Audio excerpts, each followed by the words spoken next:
ராதிகா, ஈரானின் உச்ச தலைவர் அயத்துல்லா அலி காமேனி படுகொலையை தொடர்ந்து மூன்றாவது நாளாக ஈரான் மற்றும் இஸ்ரேல் அமெரிக்கா இடையேயான போர் உச்சக்கட்டத்தை அடைந்திருக்கிறது. இன்று ஈரான் நாட்டின் நட்பு நாடான லெபனானில் உள்ள ஹிஸ்புல்லா அமைப்பினர் ட்ரோன்கள் ஏவுகணைகள் மூலமாக இஸ்ரேல் மீது தாக்குதல் நடத்தியதற்கு பதிலடியாக இன்று காலையில் பெய்ரூட் மற்றும் சவுத் லெபனானில் உள்ள ஹிஸ்புல்லா முகாம்களின் மீது இஸ்ரேல் ராணுவம் இன்று தாக்குதலை நடத்தியது. இதில் 31 பேர் உயிரிழந்திருக்கிறார்கள் என்றும் 149 பேர் படுகாயம் அடைந்திருக்கிறார்கள் என்றும் லெபனான் அரசு அதிகாரப்பூர்வமாக அறிவித்திருக்கிறது.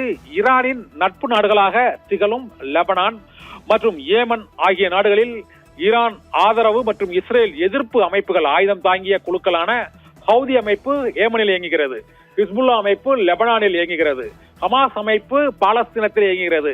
இது போல axis of evils, axis of resistance என்ற அடிப்படையில் அங்கு இஸ்ரேல் எதிர்ப்பு மற்றும் அந்த அமெரிக்க இஸ்ரேல் எதிர்ப்பு என்ற அடிப்படையில் பல்வேறு ஆயுத குழுக்களுக்கு அயத்துல்லா அலி கோமேனி அங்கு அவர்களுக்கு ஆதரவு அளித்து வந்தார். ஆயுத ரீதியாகவும் உதவிகளை அவர்கள் செய்து வந்தார்கள், ராஜ்ய ரீதியாக அவர்களுக்கு ஆதரவு கரமும் நீட்டி வந்தார்கள். இந்த சூழ்நிலையில் அயத்துல்லா அலி காமேனி படுகொலையை தொடர்ந்து அவருக்கு ஆதரவாக பல ஆண்டுகள் செயல்பட்டு வந்த அந்த ஹிஸ்புல்லா அமைப்பினர் எதிர் தாக்குதலையும் பதிலடி தாக்குதலையும் இஸ்ரேல் மீது நேற்று நடத்தினார்கள்.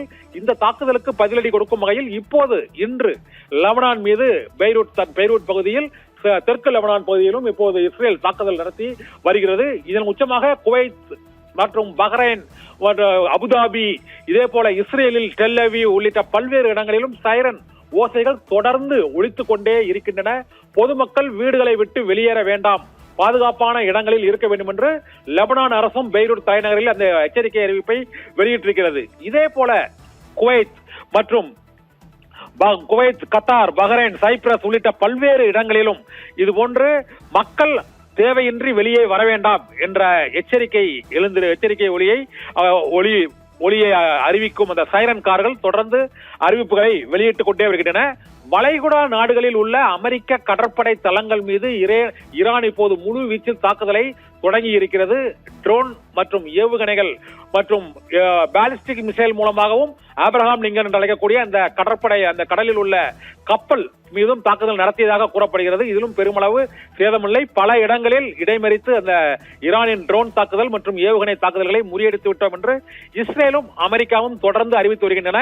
ஆனால் வரக்கூடிய காட்சிகளை பார்க்கும் பொழுது ஒரு F-15 அமெரிக்க போர் விமானம் குவைத்தில் விழுந்து நொறுங்கி இருக்கிறது. இதே போல குவைத்தில் உள்ள அமெரிக்க தூதரகம் மீது தாக்குதல் நடத்தப்பட்டிருக்கிறது. லெபனானில் இருந்து இஸ்ரேல் மீதும் தாக்குதல்கள்